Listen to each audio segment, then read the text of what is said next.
mò đào mò chọp chọp mò nó kho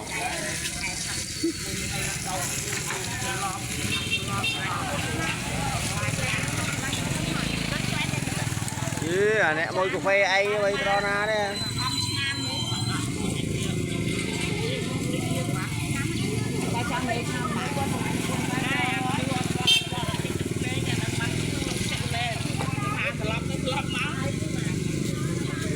xì theo bạt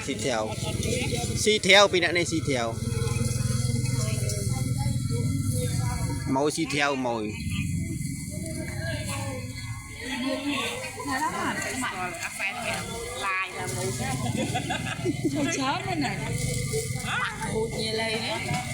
mà ôn cũng bao mà khối bông chất sạp